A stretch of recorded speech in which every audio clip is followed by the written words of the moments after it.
नमस्कार दोस्तों, स्वागत है आप सभी का आपके जो है अपने चैनल AKSD क्लासेस में। आज जो है हम प्राचीन भारत के इतिहास से जो है महत्वपूर्ण गुप्त एवं गुप्तोत्तर युग जो हमारा टॉपिक है उससे जो है महत्वपूर्ण कुल 58 प्रश्न देखने वाले हैं, जो कि सभी प्रकार क्या है परीक्षाओं के लिए महत्वपूर्ण होने वाली हैं। और इसमें जो है आपको पता है कि बहुत सारे प्रश्न 58 सिर्फ MCQ हैं, बाकी एक्सप्लेन अगर हम करते हैं एक्सप्लेन के साथ जो है कुल 100 से जो है ऊपर प्रश्न क्या है हो जाएंगे। तो इससे बाहर जो है आपके ये भी प्रश्न नहीं आएंगे, आपको ध्यान रखना है। गुप्त या गुप्त और से क्या है, इससे बाहर आपसे प्रश्न है इतनी आपको पढ़ाया जाएगा, ठीक है। और ये जो है प्राचीन भारत के इतिहास का 11वां वीडियो है। इसके पहले जो है 10 वीडियो अपलोड कर दिए गए हैं प्राचीन भारत के इतिहास से। इसके पहले का वीडियो जो है मरणोत्तर काल था, अगर आप लोग नहीं देखे हैं तो डिस्क्रिप्शन में जो है लिंक दिया गया है हिस्ट्री प्रैक्टिस सीरीज लिस्ट का, जिसे रीड करके जो है आप क्रम वाइज जो है पढ़ते हुए आ सकते हैं। टॉपिक वाइज क्या कर रहे हैं हम लोग पर करते हुए MCQ चल रहे हैं, ठीक है। आपको पढ़ना है तो आप लोग जो है विजिट जरूर करिएगा। चलिए हम वीडियो की शुरुआत करें और बात करें पहले प्रश्न की। तो पहला प्रश्न है कि निम्नलिखित शासकों में से किस एक ने जो है चार जो है अश्वमेधो, ठीक है, का संपादन किया था। तो ये जो है किया गया था किसके द्वारा, तो परवर सेन प्रथम के द्वारा। ऑप्शन नंबर जो है बी यहाँ पे राइट हो जाएगा। जो कि परवर सेन कौन था, तो वाकाटक, ठीक है, वाकाटक प्रशासन मतलब एक वाकाटक जो है शासक परवर सेन था। यानी शासक कहाँ का था, तो वाकाटक का शासन था, जिसने 4 जो है अश्वमेध यज्ञों का संपादन किया था। इसके साथ ही उसने क्या है अनेक वैदिक यज्ञ भी कराए थे, तो ये भी ध्यान रखना है। सेकंड की बात करें तो भारत का नेपोलियन किसे कहा जाता है, तो ये जो है कहा जाता है समुद्रगुप्त को, ठीक है। ऑप्शन नंबर जो है डी यहाँ पे राइट हो जाएगा। इतिहासकार जो बिसेंट, ठीक है, बिसेंट आर्थर स्मिथ है, उन्होंने जो है अपनी रचना दी अर्ली हिस्ट्री ऑफ इंडिया में समुद्रगुप्त की वीरता एवं विजयों पर मुग्ध होकर उन्हें भारतीय, ठीक है, नेपोलियन की संज्ञा दी थी। तो ये ध्यान रखना क्यों कहा गया था, किसने कहा था। तीसरी की बात करते हैं तो प्रथम गुप्त शासक जिसने जो है परम भागवत की उपाधि धारण की थी, तो उसका नाम जो है क्या था, तो समुद्रगुप्त था। ऑप्शन नंबर जो है बी यहाँ पे राइट हो जाएगा।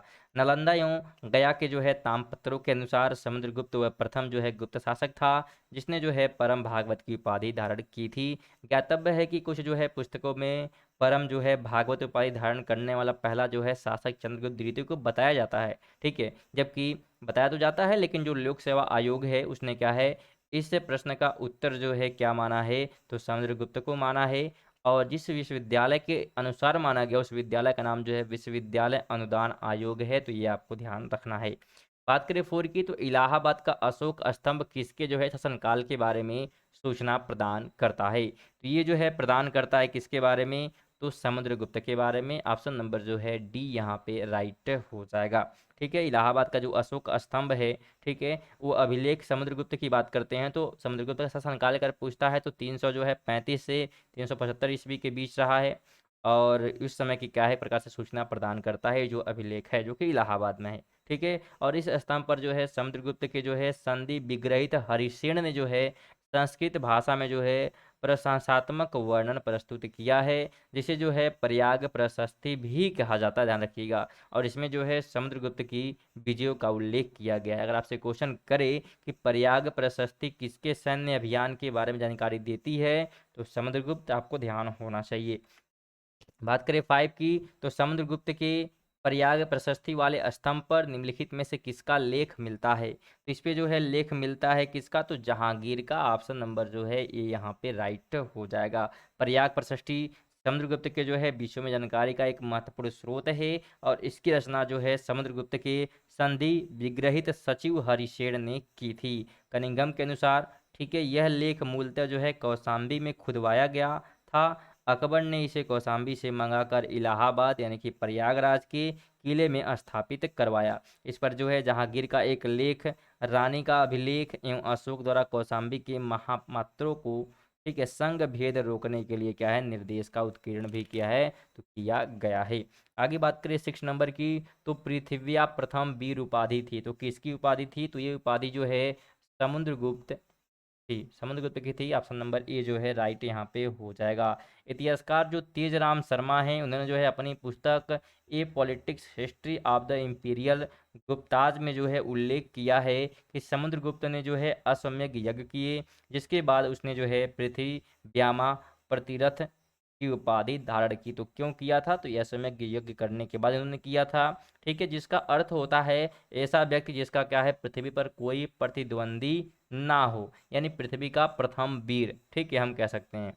ठीक है, इसका उत्तर भी ध्यान रखिएगा कि उत्तर प्रदेश जो लोक सेवा आयोग है, अपनी जो है संशोधित उत्तर पत्रक में इस प्रश्न को जो है मूल्यांकन से बाहर रखा गया था।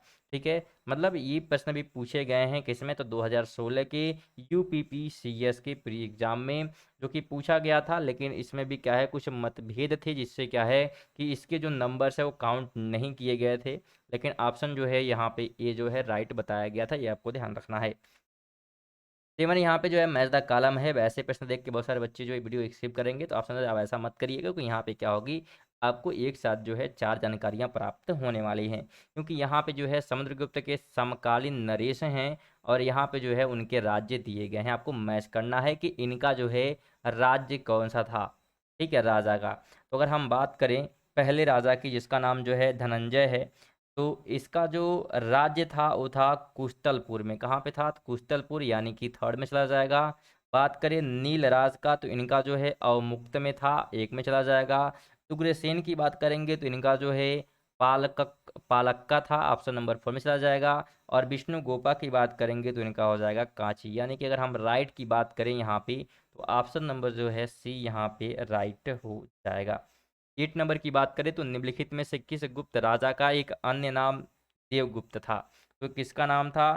तो ये नाम जो है समुद्रगुप्त द्वितीय का था। ऑप्शन नंबर जो है बी यहाँ पे राइट हो जाएगा। गुप्त शासक चंद्रगुप्त द्वितीय जो है, जिसे विक्रमादित्य भी कहा जाता है, ध्यान रखिएगा। इसके अलग अलग नाम हैं, जैसे कि यहाँ पे चंद्रगुप्त द्वितीय, जिसे देवगुप्त भी कहा जाता है, विक्रमादित्य भी कहा जाता है, या देवराज या देवश्री, तो ये सभी नाम है, तो आपको ध्यान रखना है। 9 की बात करें तो दिल्ली के जो है कुवत उल इस्लाम मस्जिद में प्रांगण में उन्नत प्रसिद्ध लौह स्तंभ किसकी स्मृति है? तो ये स्मृति जो है किसकी है? तो चंद्र की है। ठीक है, ऑप्शन नंबर जो है बी यहाँ पे राइट हो जाएगा। दिल्ली में जो है मेहरौली नामक स्थान पे, ठीक है, ये स्तंभ जो है मेहरौली स्तंभ में क्या है, लेख प्राप्त हुआ है, जो कि वर्तमान में कुतुब मीनार के समीप है, ये आपको ध्यान रखना है। और ये चंद्र नामक जो राजा हैं, ठीक है, इनकी उपलब्धियों का उसमें वर्णन किया गया है, जो कि जिसका समीकरण जो है गुप्तवंशी शासक चंद्रगुप्त द्वितीय से किया गया है। तो ये आपको ध्यान रखना है। और यहाँ पे आपको एक चीज़ और ध्यान रखना है कि एक जो है मान्यता के अनुसार चंद्रगुप्त द्वितीय जो है विक्रमादित्य के समय में क्या है, मेहरौली लौह स्तंभ क्या है, उदगीर पहाड़ियों के पास विष्णुगिरी में स्थित था। और चंद्रगुप्त द्वितीय विष्णु का उपासक था, तो भगवान विष्णु के सम्मान में ही उसने क्या किया था, इस जो है लव स्तंभ का निर्माण करवाया था। और इस स्तंभ के शीर्ष भाग पे जो है भगवान विष्णु के वाहक गरुड़ चिन्ह का अंकन किया गया है, तो ये भी ध्यान रखिएगा। 3 की बात करें तो शक विजेता किससे जाना जाता है? शक विजेता के नाम से। तो शक विजेता जो है चंद्रगुप्त द्वितीय के नाम से, मतलब चंद्रगुप्त द्वितीय को जो है शक विजेता भी कहा जाता है। गुप्त साम्राज्य जो चंद्रगुप्त द्वितीय विक्रमादित्य भी उन्हें कहा जाता है, शक विजेता भी कहा जाता है, रखिएगा। और पश्चिम भारत के अंतिम जो शक राजा था, जिसका नाम क्या था, तो रुद्र सिंह तृतीय था, उसको क्या किया था, चंद्रगुप्त द्वितीय ने हरा दिया था। ठीक है, 5वीं सदी में क्या किया था, 5वीं सदी के प्रथम दशक में क्या किया, परास्त कर दिया था।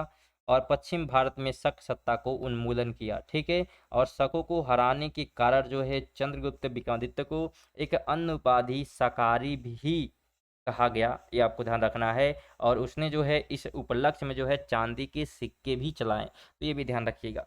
बात करें हम 11 की, तो रजत सिक्के जारी करने वाला प्रथम गुप्त शासक कौन था? तो प्रथम जो गुप्त शासक था वो चंद्रगुप्त द्वितीय ही था। ऑप्शन नंबर सी जो है राइट हो जाएगा।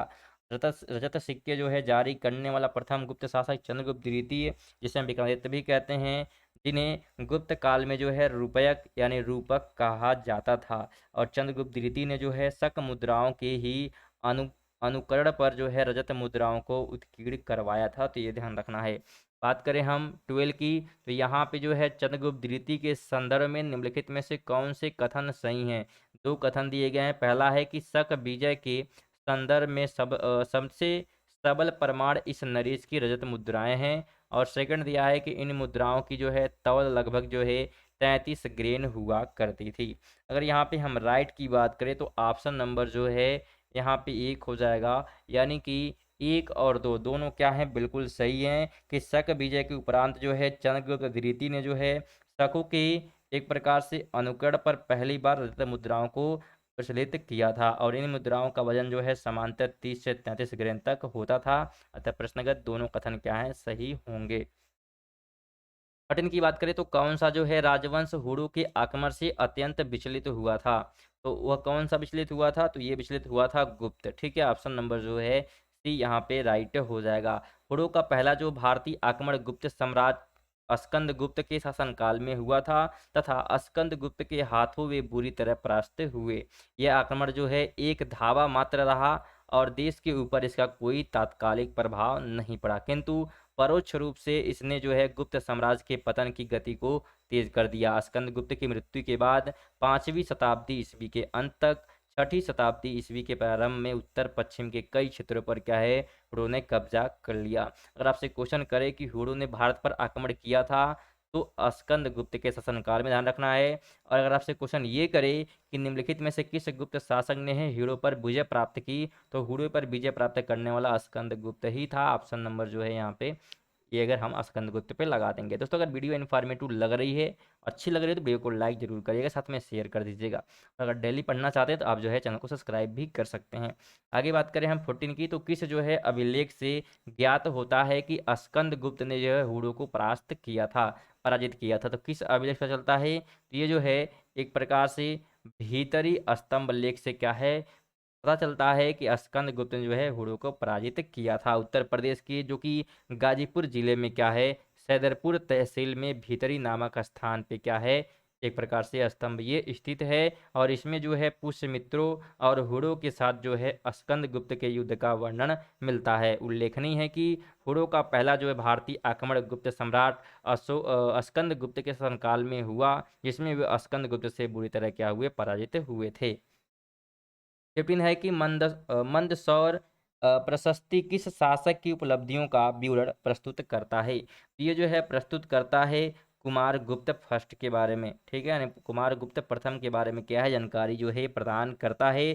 कुमार गुप्त प्रथम जो था वो समकालीन था। वत्स भट्ट एक स्थानीय कवि था। उसने जो है मालवा में मंदसौर प्रशस्ति की रचना की थी। मंदसौर जो है प्रशस्ति कुमार गुप्त प्रथम की उपलब्धियों का विवरण प्रस्तुत करती है, और इस प्रशस्ति में जो है तंतुवाय श्रेणी संगठन का वर्णन किया गया है। वही साथ ही सूर्य मंदिर के वर्णन से उस नगर में जो है प्रचलित सूर्य उपासना जो है कि धार्मिक भावना को, तथा मालवा के प्रचलित जो है शिखर युक्त प्राचीन मंदिरों की क्या है, वास्तुगत विशेषताओं का भी क्या है, निरूपण किया गया है। तो ये आपको ध्यान रखना है।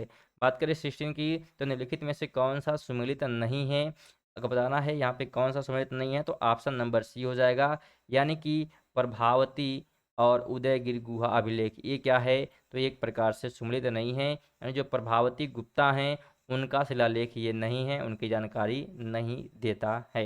अगर हम यहाँ पे राइट की बात करें, ठीक है, तो यहाँ पे ध्यान रखना है कि प्रभावती जो हैं, ठीक है, यानी प्रभावती गुप्ता उदयगिरि से कोई अभिलेख नहीं प्राप्त हुआ है, ये आपको ध्यान रखना है। ठीक है, तो इसलिए क्या होगा, ऑप्शन नंबर सी जो है बिल्कुल राइट होगा। ठीक है, क्योंकि यहाँ बोला है जो कि गलत है वो आपको बताना था। ठीक है, और वहीं बात करें अगर हम उदयगिरि गुहा अभिलेख, ठीक है, तो ये कहाँ पे है, तो ये किसका है, तो ये जो है चंद्रगुप्त द्वितीय का है। अगर यहाँ पे जहाँ पे प्रभावती गुप्ता है, अगर यहाँ पे चंद्रगुप्त द्वितीय होता तो क्या होता, बिल्कुल सही हमारा हो जाता है, ये ध्यान रखिएगा। 17 है कि निम्नलिखित युग्मों में से कौन एक सही सुमेलित नहीं है, तो यहाँ पे सही सुमेलित नहीं आपको बताना है। यहाँ पे लगता है क्वेश्चन थोड़ी सी गलती हो गई है, ठीक है, टाइप करने में, क्योंकि यहाँ पे जो है कुछ गलतियाँ दिखाई दे रही हैं, कि यहाँ पे मैच करना था और दूसरा ऑप्शन यहाँ पे दिया नहीं है, तो इस क्वेश्चन को छोड़ते हैं, आगे बढ़ते हैं। बात करें हम 18 की, यहाँ पे मैच द कॉलम है, यहाँ पे शासक हैं और उनकी जो है रानियाँ यहाँ पे दी गई हैं। तो अगर हम चंद्रगुप्त जो है, ठीक है, अगर हम बात करें पहले शासक चंद्रगुप्त की, तो उनकी जो है रानी का नाम कुमार देवी था। क्या था, कुमार देवी, यानी कि थर्ड वाले में चला जाएगा। और अगर हम समुद्रगुप्त की रानी की बात करेंगे तो दत्ता देवी। ठीक है, बहुत ही महत्वपूर्ण प्रश्न है, ध्यान रखिएगा। और चंद्रगुप्त अगर द्वितीय की रानी की बात करेंगे तो कुबेरा नागा। और कुमार गुप्त प्रथम की बात करेंगे तो अनंता अनंत देवी। ठीक है, तो ये बहुत ही महत्वपूर्ण प्रश्न है, कोई आपसे पूछ सकता है कि चंद्रगुप्त, ठीक है, चंद्रगुप्त की रानी का नाम, समुद्रगुप्त की रानी का नाम बताइए, चंद्रगुप्त द्वितीय की रानी का नाम बताइए और कुमारगुप्त का। तो आप क्या दावा देंगे तो ये आपको याद होगा तभी आप बता पाएंगे। ठीक है, आप पीडीएफ जो है हमारे व्हाट्सएप चैनल से प्राप्त कर सकते हैं, जिसका लिंक जो डिस्क्रिप्शन में, जहाँ पे जाके क्या कर सकते हैं आप व्हाट्सएप को ज्वाइन कर सकते हैं, जहाँ पे आपको पीडीएफ बिल्कुल फ्री ऑफ कॉस्ट प्राप्त हो जाएगी। यहाँ पे राइट जो है हमारा ऑप्शन नंबर ये हो जाएगा, यानी 3 1 2 4। ठीक है। 19 है कि गुप्त काल में जो है उत्तर भारतीय व्यापार निम्नलिखित में से किस एक पतन से संचालित होता था। तो ये जो है संचालित किया जा रहा था ताम्र लिप्ति से। ठीक है, ताम्र लिप्ति से क्या है प्रचालित किया जा रहा था। तो ऑप्शन नंबर जो है ये यहाँ पे राइट हो जाएगा। आगे बात करिए 20 की, तो निम्नलिखित में से कौन जो है गुप्त काल में अपनी जो है आयुर्वेदिक आयुर्विज्ञान विषयक रचना के लिए क्या है जाना जाता है। तो कौन जाना जाता है, तो ये जो है जाने जाते हैं कौन। तो यहाँ पे ध्यान रखिएगा, ऐसे प्रश्न के जो है यहाँ पे ऑप्शन जो दिया गया है और इस प्रश्न में ऐसे क्या प्रश्न मतभेद में है। ठीक है, यहाँ पे हम एक्सप्लेनेशन की बात करें क्यों जो है ये ऐसे प्रश्न मतभेद में है। तो सुश्रित को सकल क्रिया का जनक कहा जाता है। ठीक को, तो सुश्रित को जो है शल्य क्रिया का जनक कहा जाता है। यह जो है काशी के रहने वाले थे, इनका काल जो है लगभग 600 ईस्वी पूर्व माना जाता है। ठीक है, और शौनक ऋग्वेद कालीन ऋषि थे। शूद्रक गुप्तकालीन नाटककार थे, साहित्यकार थे, जबकि सौमिल जो है गुप्तकालीन नाटककार हैं, जिसे जो है कालिदास ने भास और कविपुत्र के साथ याद किया है। इस प्रकार जो है गुप्तकाल में औषधि के क्षेत्र में उपयुक्त में से किसी ने कार्य नहीं किया था। ठीक है, क्योंकि गुप्त काल का प्रारंभ जो है 275 एडी से हुआ था, जो कि श्रीगुप्त से प्रारंभ होता है। तो जो सुश्रित के मान्य काल प्राय 600 बीसी से प्रारंभ होता है और 1500 बीसी तक क्या है करीब रहता है, यानी करीब 1000 वर्ष बाद क्या होता है। ठीक है, 1000 वर्ष बाद क्या है का है, इसलिए क्या है सुश्रित को जो है गुप्त काल के समकालीन मानना औचित्यपूर्ण नहीं है, इसलिए क्या है ऑप्शन यहाँ पे कोई राइट नहीं होगा। ऐसे प्रश्न में जो है जो प्रश्न पूछे गए हैं इसमें किसी को नंबर नहीं दिया गया है, क्योंकि ये जो है लोक सेवा आयोग उत्तर प्रदेश के प्रश्न पूछा गया है, ये आपको ध्यान रखना है। 21 है कि चंद्रगुप्त के 9 रत्नों में जो है निम्न में से कौन जो है फलिक ज्योतिष से संबंधित है। तो ये संबंधित हैं कौन, तो छपड़क। ठीक है, छपड़क जो है संबंधित है, ऑप्शन नंबर जो है सी राइट हो जाएगा। चंद्रगुप्त द्वितीय विक्रमादित्य के कुशल जो है शासन की प्रशंसा चीनी यात्री जो फयान ने जो है फयान ने भी की है, और इनके जो है नवरत्न में प्रसिद्ध सर्वकालिक रही है। नवरत्न में जो है सर्वोत्कृष्ट महाकवि कालिदास थे, जबकि छपरक, ठीक है, यानी यहाँ पे जो लिखा है छपड़क जो रत्न है फलित ज्योतिषी थे। ये आप ध्यान रखना कि ये ज्योतिषी हैं। ठीक है। 22 है कि गुप्त स्वर्ण मुद्राएं को कहा जाता था, तो उसे कहा जाता था, तो उसे जो है दिनार कहा गया है। ठीक है, गुप्त काल में स्वर्ण मुद्राओं को दिनार कहा जाता था, और चीनी यात्री फहयान के अनुसार जो है लोग दैनिक क्रय क्रिया, ठीक है, क्रय विक्रय में क्या है कौड़ियों का प्रयोग करते थे, तो ये भी ध्यान रखना है। बात की 23 की, तो गुप्तकालीन रजत मुद्राओं को नाम दिया गया था, तो उनको जो है नाम दिया गया था रूपक का, ऑप्शन नंबर जो है सी यहाँ पे राइट हो जाएगा। गुप्त शासक के सिक्के उत्तर प्रदेश, बिहार, बंगाल, मध्य प्रदेश, राजस्थान और उड़ीसा में पाए गए हैं, और सिक्कों को सबसे प्रसिद्ध प्राप्ति स्थल जो है राजस्थान का भरतपुर यानी कि बयाना है, और इनके द्वारा जो है जारी किए गए चांदी के सिक्के रूपक कहलाते थे, तथा स्वर्ण मुद्राओं को दिनार कहा जाता था, तो ये ध्यान रखना है।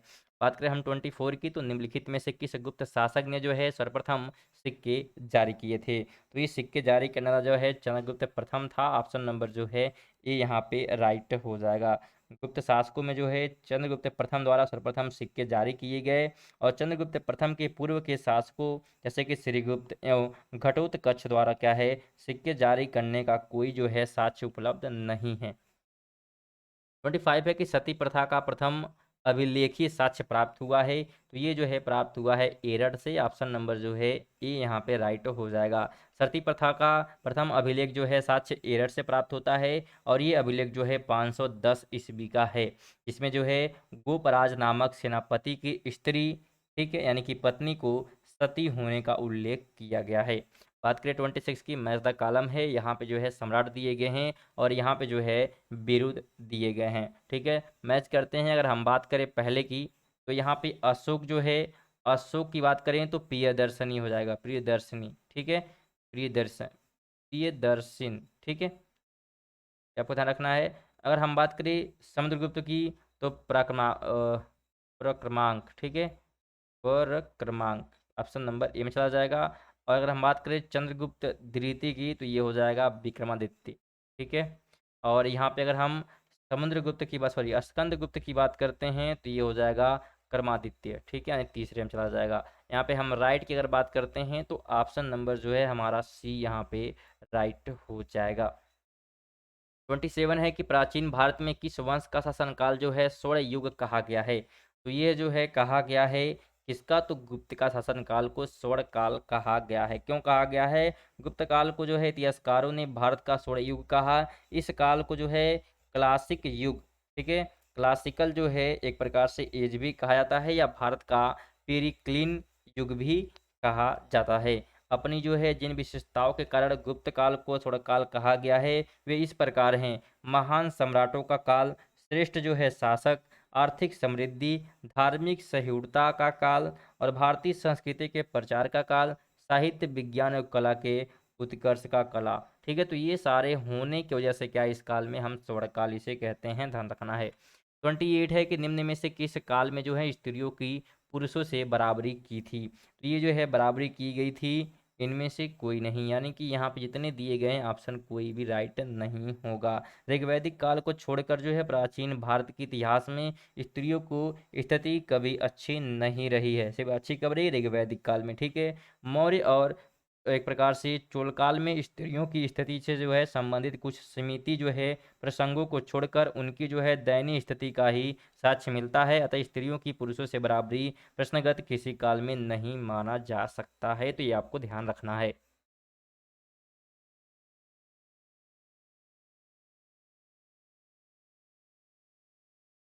थोड़ी ध्यान की बात करते हैं, तो हिंदू जो है विधि द्वारा मान्य कर कितना था।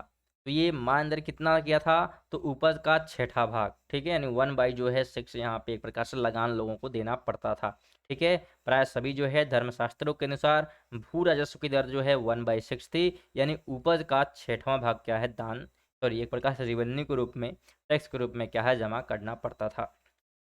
30 है कि प्राचीन भारत में जो है सिंचाई कर को कहते थे। तो सिंचाई कर को जो है एक प्रकार से विद का भागम कहा जाता था, ठीक है। ऑप्शन नंबर जो है ए यहाँ पे राइट हो जाएगा। प्राचीन भारत में जो है सिंचाई कर को विद का भागम अथवा उदक भागम, ठीक है, उदक भागम कहा गया है। हिरण हिरण मौर्य काल में लिया जाने वाला नगद कर था, ठीक है। हिरण क्या था, तो मौर्य काल में लिया जाने वाला नगद कर था। और गुप्त अभिलेखों में भूमि कर को जो है उद्रंग अथवा उदरंग कहा गया है। प्राचीन भारत की राजपूत युगीन संस्कृति में उल्लेख है कि ऊपर निका भूमि पर अस्थाई तथा अस्थायी रूप से रहने वाले किसानों से लिया जाता था। आगे बात करें 31 है, यहाँ पे कथन दिए गए हैं और कारण दिए गए हैं। तो कथन है कि सामंतवाद का विकास गुप्तोत्तर काल की कृषक संरचना की प्रमुख विशेषता है। और कारण है कि इस काल में भूस्वामी मध्यस्थ वर्ग एवं आश्रित कृषक वर्ग के अस्तित्व में आया था। यहाँ पे आपको बताना है कूट शब्द में कि सही क्या है, ठीक है। तो यहाँ पे अगर राइट की बात करें तो ऑप्शन नंबर ए हो जाएगा, यानी कि ए तथा आर दोनों सही हैं तथा आर ए का सही व्याख्या कर रहा है, ठीक है। क्योंकि उत्तर काल में जो है बढ़ते भूमि दानों के फलस्वरूप जो है भूस्वामी मध्यस्थ वर्ग एवं आश्रित कृषक वर्ग अस्तित्व में आया। और मुख्यतः इसी कारण जो है सामंतवाद का विकास उत्तर काल के कृषक संरचना की प्रमुख जो है विशेषता थी। इस प्रकार विकल्प क्या होगा, तो ए राइट हो जाएगा। 32 है कि तीसरी शताब्दी में वारंगल प्रसिद्ध था। तो ये किसके लिए प्रसिद्ध था, तो ये जो है प्रसिद्ध था लोहे के यंत्रों या उपकरणों हेतु, ठीक है। ऑप्शन नंबर सी जो है राइट हो जाएगा। बात कर 33 की, तो कौशे शब्द का प्रयोग किया गया है। तो ये प्रयोग किया गया है रेशम के लिए। ऑप्शन नंबर जो है सी यहाँ पे राइट हो जाएगा। गुप्त एवं गुप्तोत्तर काल में रेशम के लिए जो है कौशे शब्द का प्रयोग होता था, ये आपको ध्यान रखना है।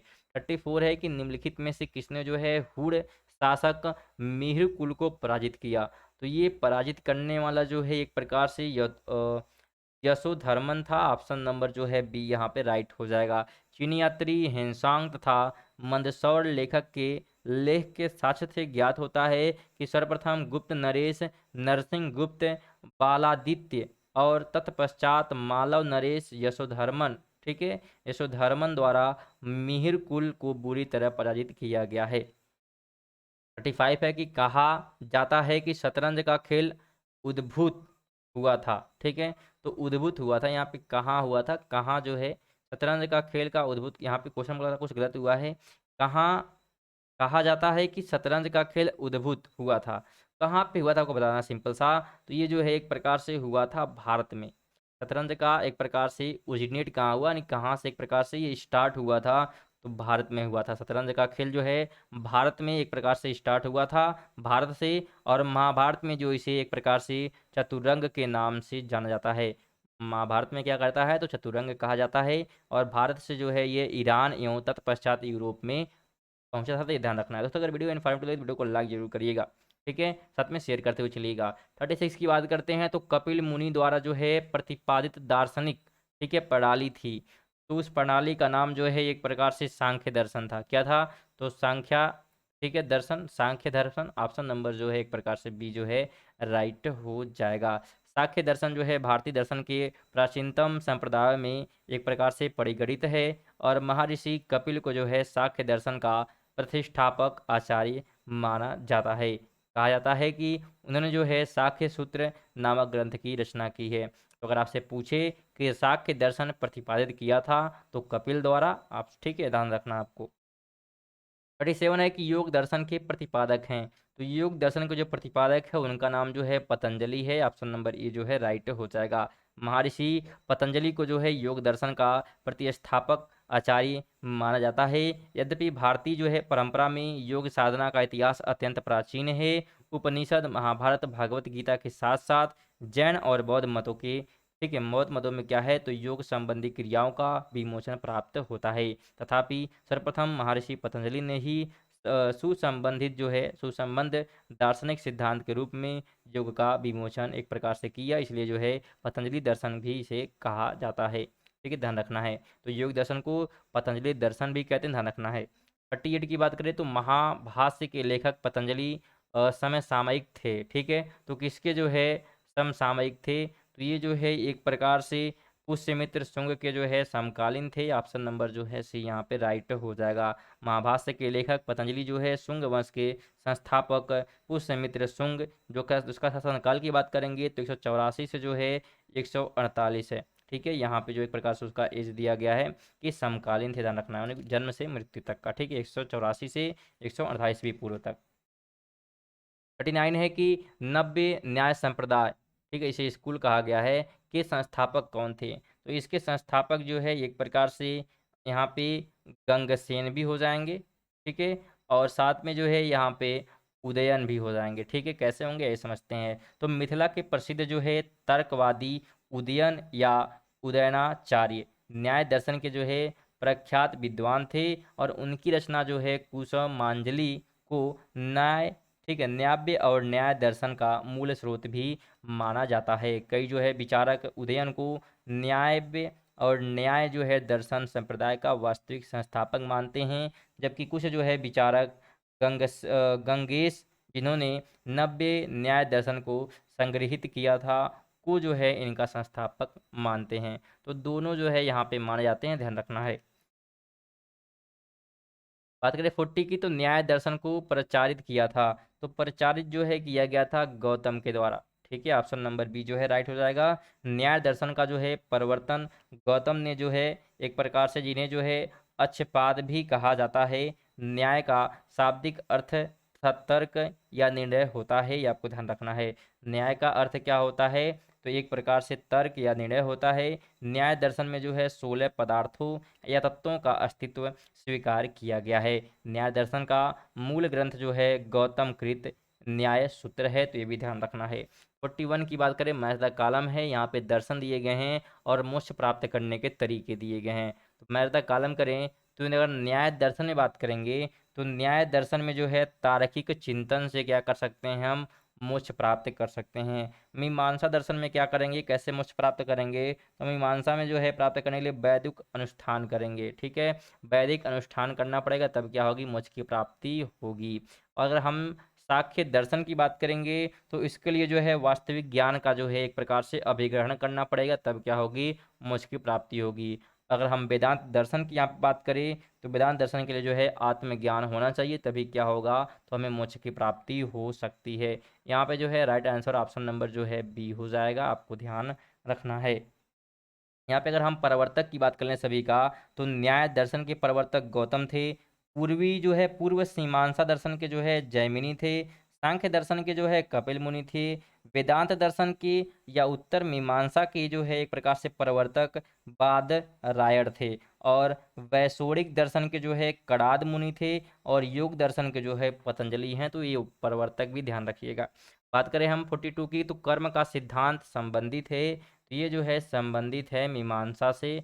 ऑप्शन नंबर जो है बी यहाँ पे राइट हो जाने वाला है। कर्म का सिद्धांत जो है मीमांसा दर्शन से संबंधित है, और इसे जो है पूर्व मीमांसा, कर्म मीमांसा या धर्म मीमांसा भी कहते हैं, ध्यान रखिएगा। 43 है कि निम्नलिखित में से कौन सा युग्म जो है दर्शन प्रचारित सही सुमेलित है। तो सही सुमेलित की अगर हम यहाँ पे बात करें तो ऑप्शन नंबर जो है बी हो जाएगा, यानी न्याय और गौतम, ये क्या है, सही सुमेलित, बाकी क्या है, गलत है।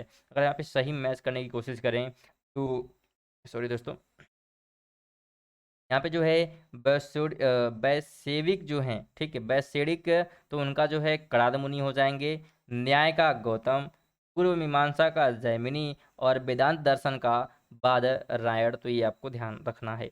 बात करें 44 की, तो निम्न कथनों पर विचार कीजिए तथा नीचे दिए गए कूट से सही उत्तर चुनिए। तो यहाँ पे विचार करें हम, तो पहला है कि विक्रम संवत जो है 18 ईस्वी में 58 ईस्वी से प्रारंभ हुआ। सेकंड है कि शक संवत जो है 78 से प्रारंभ हुआ। और थ्री है कि गुप्त काल सन जो है 319 से आरंभ हुआ। और भारत में जो है मुसलमान शासन का युग जो है सन 1192 से शुरू हुआ। अब बताना है कि आपको सही कौन सा है, सही उत्तर बताना है। यहाँ पे देखिए पहला तो पहले से गलत दिया हुआ है, ठीक है। यहाँ पे राइट की बात कर लें तो ऑप्शन नंबर डी हो जाएगा, ठीक है। यहाँ पे ध्यान रखना कि सही, यहाँ पे आपको बताना है कि सही क्या है। तो यहाँ पे सही ऑप्शन नंबर डी हो जाएगा, यानी 1 2 3 4, ठीक है। लेकिन यहाँ पे जो पहला क्वेश्चन दिया हुआ 58, ठीक है, यहाँ पे एक प्रकार ध्यान रखिएगा कि विक्रम संवत जो है 58 या 57 दोनों रहता है, ठीक है। यानी यहाँ पे दिया है कि विक्रम संवत 58 है, लेकिन यहाँ पे 57 भी हो सकता है, तो इसमें आपको कंफ्यूज बिल्कुल नहीं होना है, ठीक है। चलिए, अच्छा एक चीज एक्सप्लेन कर दें इसको, तो क्या चीज़ें हैं, जैसे विक्रम संवत जो है 58 ईस्वी पूर्व या 57 ईस्वी पूर्व से क्या है, तथा शक संवत जो है 78 ईस्वी पूर्व से क्या है, प्रारंभ होता है। यद्यपि गुप्त वंश की स्थापना श्रीगुप्त ने की थी। यद्यपि गुप्त काल के प्रारंभ तथा तात्पर्य जो है गुप्त साम्राज्य अथवा चंद्रगुप्त प्रथम के शासनकाल के आरंभ में 319 में हुआ था। तो ये आपको ध्यान रखना है, इतनी चीज़ें। बाकी आप लोग क्या करिएगा, तो यहाँ पे जो एज था कि अब स्टार्ट कब हुआ था, इसमें जो है जोड़ने घटाने, आप लोग अगर मोर्तर काल नहीं देखे हैं, वहाँ पे हमने अच्छे से एक्सप्लेन किया है कि आप कैसे जो है विक्रम संवत निकाल सकते हैं, कैसे शक संवत निकाल सकते हैं, और वर्तमान में जो हमारा चल रहा है, ठीक है, ईस्वी, उसे हम क्या कर सकते हैं, कितना जोड़ने पे कितना घटाने पे मिलता है, ठीक है। तो आप पिछले वीडियो जो है रीड करके देख सकते हैं, डिस्क्रिप्शन में लिंक दिया गया है। 45 की बात करें तो पुराणों के अनुसार जो है चंद्रवंशी शासकों का मूल स्थान था। तो इनका अगर मूल स्थान की बात करेंगे तो ये लोग जो है प्रतिष्ठापुर में, ठीक है, प्रतिष्ठानपुर में क्या है, प्रतिष्ठानपुर में रहते थे। ऑप्शन सी जो है राइट होगा। पुराणों के अनुसार जो है चंद्रवंश, या जिसे हम सोमवंश भी कहते थे, क्षत्रिय वर्ग के 3 मूल वंशों, यानी अन्य दो अगर हम बात करेंगे 3 वंश थे, तो 2 वंश कौन है, सूर्यवंश या अग्निवंश भी कहा जाता है, ठीक है। और चंद्रवर्षी शासक का जो मूल स्थान था त्रेता युग में प्रयाग था, परंतु प्रलय के पश्चात द्वापर युग में चंद्रवंशी जो है संवार से प्रतिष्ठानपुर, यानी कि वर्तमान में एक प्रकार से झूसी, प्रयागराज में जो है राजधानी की स्थापना की थी। तो ये ध्यान रखना है। 46 है कि हर्ष के समय की सूचनाएं किसकी पुस्तक में निहित हैं। तो ये जो है एक प्रकार से कल्हड़ की पुस्तक में है। ऑप्शन नंबर बी राइट हो जाएगा। हर्ष के समय की जो है विस्तृत सूचना इसके जो है दरबारी कवि बाणभट्ट की कृति हर्ष चरित्र में से क्या होती है, एक प्रकार से प्राप्त होती है। इससे जुड़ी हुई कुछ जो है सूचनाएं कल्हड़ कृति राज तड़ंगरी में भी क्या है, मिलती हैं। कालिदास एवं हरिसेन की रचनाओं में भी हर्ष की संबंधित किसी किसी भी सूचना का उल्लेख नहीं किया गया है। किसमें, तो कालिदास एवं हरिसेन की रचनाओं में जो है हर्ष से संबंधित किसी भी सूचना का उल्लेख नहीं किया गया है, क्योंकि ये जो है हर्ष से पूर्व के काल के हैं। 47 की अगर हम बात करते हैं, ध्यान रखिएगा कि हर्ष के साम्राज्य की राजधानी क्या थी, तो उसकी राजधानी जो है एक प्रकार से कन्नौज थी। ऑप्शन नंबर ई जो है यहाँ पे राइट हो जाएगा। ठीक है, अगर आपसे क्वेश्चन करे कि सम्राट हर्ष की अपनी राजधानी थानेश्वर से कहाँ स्थानांतरित की थी, तो क्या हो जाएगा, कन्नौज हो जाएगा, ये भी ध्यान रखिएगा। ठीक है, जो चीनी स्रोत है उसके अनुसार जो पता चलता है कि हर्ष एवं राजश्री दोनों साथ साथ जो है कन्नौज के राज्य सिंहासन पर बैठते थे। हर्ष ने जो है अपनी राजधानी थानेश्वर से कन्नौज स्थानांतरित की थी, ताकि वह जो है राजश्री से प्रशासनिक कार्यों में जो है पूरी सहायता प्रदान कर सके। यह हर्ष के जो है विस्तृत साम्राज्य पर शासन करने के लिए भी क्या है, उपयुक्त था। दोस्तों, अगर आप हर्ष के बारे में नहीं जानते हैं तो आप बताइएगा, उस पर क्या है डिटेल वीडियो बन जाएगी हर्ष की राजधानी के बारे में। ठीक है, 48 है कि सम्राट जो हर्षवर्धन ने जो है दो महान धार्मिक सम्मेलन का आयोजन किया था। ठीक है, तो कहाँ कहाँ पर जो है किया गया है, तो ये जो है ध्यान रखिए कन्नौज तथा प्रयाग में किए गए हैं। ठीक है, ऑप्शन ए जो है राइट हो जाएगा। जैसे हम बात करें तो अन्य धर्मों में जो है महायान की उत्कृष्टता सिद्ध करने के लिए हर्ष ने जो है कन्नौज में विभिन्न धर्मों एवं संप्रदायों के आचार्यों की एक विशाल जो है सभा बुलाई थी। चीनी साक्ष्यों के अनुसार जो है इस सभा में 20 देशों के राजा अपने जो है देश के प्रसिद्ध जो है ब्राह्मणों, श्रमणों, सैनिकों, राजपुरुषों आदि के साथ क्या है उपस्थित हुए थे। इस सभा की अध्यक्षता जो है हेनसोंग ने की थी। साथ ही हर्ष के समय प्रति जो है 5वें वर्ष प्रयाग में जो है संगम क्षेत्र में एक समारोह का आयोजन किया जाता था, जिसे जो है महामोक्ष परिषद कहा गया है। हेनसांग जो है स्वयं जो है छठे समारोह में उपस्थित था। इसमें जो है 18 देशों के राजा सम्मिलित हुए थे। अगर आपसे क्वेश्चन करे कि उत्तर प्रदेश में स्थित वह स्थल जहां हर्षवर्धन ने जो है बौद्ध महासम्मेलन का आयोजन किया, तो वह जो है प्रयाग है, ध्यान रखिएगा। 49 है कि निम्नलिखित शासकों में से किसने जो है हर्षवर्धन को पराजित किया था, तो हर्षवर्धन को पराजित करने वाला जो है पुलकेशिन द्वितीय था। ऑप्शन नंबर डी जो है राइट हो जाएगा। हर्ष की विजयों के जो है फलस्वरूप उसके राज्य की पश्चिमी सीमा नर्मदा नदी तक क्या है पहुंच गई थी, और इधर जो है पुलकेशिन द्वितीय भी उत्तर की ओर राज्य का विस्तार करना चाह रहा था। इसी स्थिति में दोनों के बीच जो है युद्ध असंभावी हो गया, और फलतः जो है नर्मदा के तट पर दोनों के बीच जो है युद्ध हुआ, जिसमें जो है पुलकेशिन द्वितीय हर्ष को पराजित किया, और पुलकेशिन द्वितीय की एहोल प्रशस्ति एवं हेनसांग का विवरण इस युद्ध का साक्ष्य है, तो ध्यान रखिएगा। बात करें 15 की, तो हेनसांग किसके शासनकाल में भारत आया था, तो ये जो है एक प्रकार से आया था सम्राट हर्ष के शासनकाल में, बी ऑप्शन राइट हो जाएगा। हर्षवर्धन के समय जो है सर्वप्रमुख जो घटना है, तो चीनी यात्री हेनसांग के भारत आगमन की है, और उसकी उत्कृष्ट जो है अभिलाषा महात्मा बुद्ध के चरण चिन्हों द्वारा पवित्र किए गए स्थानों को देखने एवं पवित्र बौद्ध ग्रंथों का अध्ययन करने की थी, जो कि उन जो है दिनों भारत में सुलभ थे। उस उद्देश्य की पूर्ति हेतु उसने जो है तांग शासकों की राजधानी चंगन से भारतवर्ष के लिए 629 ईस्वी में प्रस्थान किया, और अपनी जो है भारत यात्रा के ऊपर जो है, ठीक है, ऊपर उनके एक ग्रंथ लिखा जिसे जो है सी यू की कहा गया है। अगर आपसे पूछे कि सी यू की नामक यात्रा विवरण निम्नलिखित में से किससे जुड़ी हुई है, तो हेनसोंग से, ध्यान रखना है। 51 की बात करें तो हर्ष के दरबार में हेनसांग को एक दूत के रूप में किसने भेजा था, तो ये जो है भेजा गया था उपयुक्त में से किसी के द्वारा नहीं भेजा गया था, जो ऑप्शन दिए गए हैं। ठीक है, ऑप्शन डी जो है राइट हो जाएगा, क्योंकि हिंसांग जो है चीन के तांग वंशी शासक ताई सुंग का समकालीन था। इसका था, तो एक प्रकार से तांग वंशी शासक ताई सुंग का समकालीन था, और इसी के राज्य का नागरिक था। तो तुर्क जो है आक्रांताओं के भय से ताई सुंग ने जो है अपने नागरिकों के लिए पश्चिम में विदेश यात्रा पर प्रतिबंध लगा रखा था। हिंसांग ने जो है तांग शासकों की राजधानी चंगन से स्वतंत्र रूप से, ना कि दूत के रूप में, भारत के लिए क्या है 629 में प्रस्थान किया था। भारत प्रवास के बाद जब वो वापस चीन पहुंचा, तब सम्राट ने उसके जो है कृत्यों के लिए उसे दंडित करने के बजाय उसका जो है एक प्रकार से स्वागत किया था, और उसे जो है अपना आध्यात्मिक सलाहकार नियुक्त कर लिया था। बात करें हम 52 की, तो चीनी जो यात्री हेमसांग है ने किस विश्वविद्यालय में अध्ययन किया था, तो किस विश्वविद्यालय में किया था, तो उसने जो है एक प्रकार से नालंदा में क्या की थी, तो पढ़ाई की थी। ऑप्शन डी जो है राइट हो जाएगा। 637 ईस्वी में जो है हिंसोंग नालंदा विश्वविद्यालय गया, और इस समय यहाँ के जो है कुलपति आचार्य शिलभद्र थे। लगभग 1.5 वर्ष तक नालंदा में निवास कर उसने जो है योग शास्त्र का अध्ययन किया और इसके बाद जो है बंगाल, उड़ीसा, धान्य कटक होता हुआ कांची पहुंचा और अपनी यात्रा के दूसरे दौर में जो है हेनसांग पुनः नालंदा आया और वहाँ जो है उसने व्याख्यान दिए। तो ये आपको ध्यान रखना है। आगे बात करते हैं तो 53 है कि चीनी लेखक जो भारत का उल्लेख किस नाम से करता है। तो भारत का उल्लेख जो है एक प्रकार से इन तू के नाम से किया गया है। ऑप्शन नंबर जो है बी यहाँ पे हो जाएगा। प्राचीनतम कालीन चीनी लेखक ने जो है भारत का उल्लेख इन तू, ठीक है, तथा थियान टू नाम से किया है। तो ये तो आपको ध्यान रखना है। 54 की बात करें तो सही सुमेलित नहीं है। यहाँ पे विदेशी यात्री हैं और भारत भ्रमण वर्ष यानी कब आए थे वो आपको दिया हुआ है।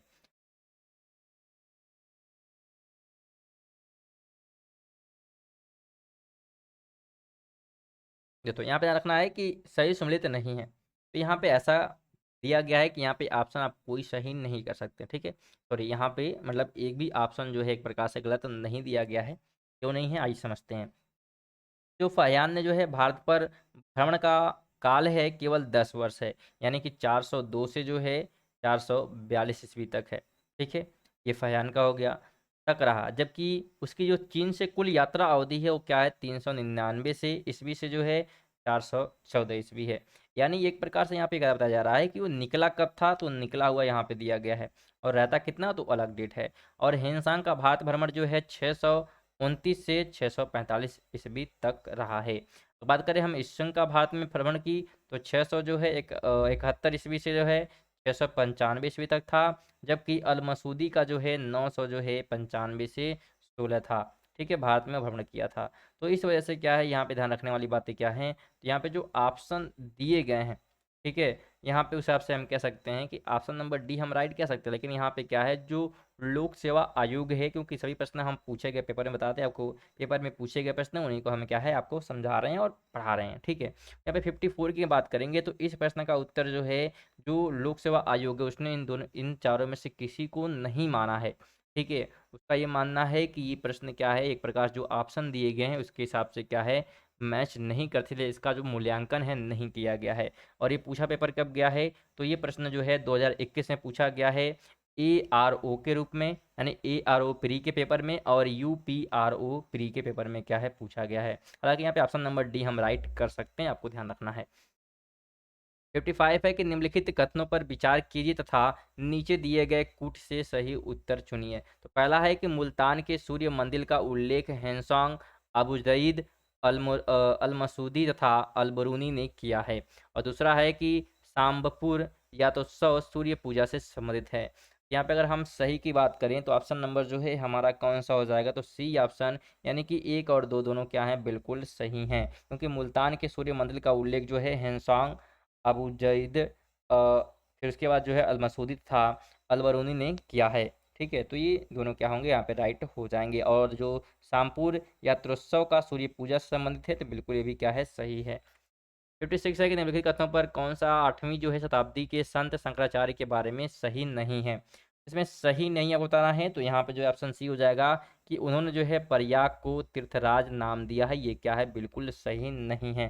क्योंकि शंकराचार्य की जो है शंकराचार्य को शंकर, श्री शंकराचार्य आदि के नाम से भी क्या है जाना जाता है। और 8वीं शताब्दी में जो है इनका जन्म केरल के एक छोटे से गांव कलाड़ी में हुआ था। शंकराचार्य के समय जो है बौद्ध एवं जैनियों के प्रभाव में जो है आकर हिंदुत्व समाप्त होता जा रहा था और इसी को जो है रोकने के लिए उन्होंने जो है वेदांत पर बल दिया था। हिंदू धर्म के इन्हीं जो है उत्थान के प्रयासों के लिए उन्हें जो है सर्वाधिक प्रसिद्धि मिली थी। वेदों के अध्ययन और संकलन के लिए जो है जिन्होंने संपूर्ण भारत की पैदल यात्रा की थी और उनके जो है दर्शन को अद्वैत वेदांत के नाम से जाना जाता है। शंकराचार्य जो है द्वारा स्थापित 4 जो है मठ वर्तमान में हिंदू धर्म के प्रदर्शक माने जाते हैं। इनका वर्णन इस प्रकार है। पहला मठ जो है सिंगेरी यानी कर्नाटक में है, दक्षिण में, और द्वारका गुजरात में है, पश्चिम में जो है पूरी उड़ीसा में है, और पूर्व तथा, ठीक है, पूर्व में जो ध्यान रखना है कि उड़ीसा कहाँ पे, तो पूर्व में। और इसी के साथ जो है दो जोटी मठ, जिसे हम जोठी मठ उत्तराखंड में ध्यान रखना है, उत्तर में जो कि है। और प्रयाग का जो है तीर्थराज नाम पौराणिक जो है एक प्रकार से पौराणिक काल से ही मिलता है। तो अगर आपसे क्वेश्चन करे कि आदि शंकर जो बाद में शंकराचार्य बने उनका जन्म कहाँ हुआ था, तो केरल में। या आपसे क्वेश्चन करे कि आदि शंकराचार्य द्वारा स्थापित 4 जो मठ हैं कहाँ स्थित हैं, तो जोठीमठ, द्वारका, पुरी और सिंगेरी। तो ये आपको ध्यान रखना है। 57 है कि निम्नलिखित जोड़े में कौन सा जोड़ा सही नहीं है। तो यहाँ भी प्रश्न क्या है, गलत टाइप हो गए हैं। ठीक है, हालांकि यहाँ पे हम बता देते हैं, एक्सप्लेन कर देते हैं क्या होगा। यहाँ पे जो है हरिसेन जो है प्रयाग प्रशस्ति के रचयिता हैं। जैसे यहाँ पे लेखक दिए गए, वैसे यहाँ पे रचयिता थे, मतलब किसका रचना की थी, तो आपको सुन लेना है कि हरिसेन जो है प्रयाग प्रशस्ति की रचना की थी। चंद्रगुप्त का जो है संविधि ग्रहित सचिव था, जबकि हर्ष का दरबारी कवि बाणभट्ट था। अन्य विकल्प में क्या है, युग में सुमेलित होंगे। ठीक है, तो ये आपको ध्यान रखना है। 58 है कि मैच द कॉलम दरबारी कवि है और यहाँ पे राजा दिए गए हैं। ठीक है, तो अगर यहाँ पे मैच करें हम एक एक का, तो दरबारी कवि अमीर खुसरो जो है किसके दरबार में था। तो अगर हम अमीर खुसरो की यहाँ पे बात करते हैं, ध्यान रखिएगा, तो अमीर खुसरो जो है हो जाएगा अलबरूनी खिलजी के दरबार में। ठीक है, और अगर हम बात करें कालिदास की, तो कालिदास क्या हो जाएंगे, तो ये जो है चंद्रगुप्त द्वितीय की मतलब एक प्रकार से राजा के दरबार में रहते थे। हरिसेन की बात करेंगे तो हरिसेन जो है एक प्रकार से हर्षवर्धन की रहता था। ठीक है, हरिसेन कहाँ पे था, तो हर्षवर्धन के एक प्रकार से दरबार में रहता था। और अगर यहीं पे बात करें हम किसका, तो बाणभट्ट का। बाणभट्ट जो है, यहाँ पे 1 मिनट गलती हो रही क्या, 1 मिनट, ये जो है यहाँ पे जो हरिसेन है, ठीक है, अगर हरिसेन की बात करेंगे तो ये जो है समुद्रगुप्त, 1 मिनट रुकिएगा यहाँ पे। ठीक है, हरिसेन की अगर हम बात करें तो हरिसेन जो है एक प्रकार से समुद्रगुप्त के दरबार में था। और बाणभट्ट जो है वो हर्षवर्धन होगा। ठीक है, तो ये ऑप्शन नंबर अगर हम देखें तो ऑप्शन नंबर जो है हमारा बी हो जाना चाहिए। ठीक है, ऑप्शन नंबर बी क्या होगा, राइट होगा, क्योंकि अमीर खुसरो जो है अलाउद्दीन खिलजी के दरबारी कवि था। कौन था, अमीर खुसरो अलाउद्दीन खिलजी के दरबारी कवि था। कालिदास जो है कौन था, तो एक प्रकार से कालिदास जो है चंद्रगुप्त दिल्ली के दरबार में रहते थे, और जो कि एक प्रकार से नवरत्नों में से एक थे। और हरिसेन जो है एक प्रकार से समुद्रगुप्त का संविग्रहित सचिव था। और बाणभट्ट जो है हर्षवर्धन का। तो ऑप्शन नंबर क्या हो जाएगा, तीसरे में चला जाएगा। दोस्तों ये थे हमारे 58 जो है महत्वपूर्ण प्रश्न, और उत्तर उसके जो है जो कि गुप्त और गुप्तोत्तर युग से थे। उम्मीद करते हैं वीडियो आपको अच्छी लगी, वीडियो को लाइक करिएगा। और आपको डेली अगर पढ़ना है ऐसी वीडियो, साथ में करंट अफेयर भी, तो आप जो है हमारे चैनल को सब्सक्राइब करके बेल को ऑन कर सकते हैं, जिससे कि क्या होगा, आपको नोटिफिकेशन मिलती रहे और आपको जो है एक प्रकार से नोटिफिकेशन मिल जाए तो आप लोग क्या करें, वीडियो देख सकें। ठीक है, चलिए वीडियो को लाइक और शेयर कर दीजिएगा, साथ में अपना कमेंट भी जरूर करिएगा कि वीडियो आपको कैसी लगी है। चलिए मिलते हैं नेक्स्ट में, तब तक के लिए जो है जय हिंद जय भारत।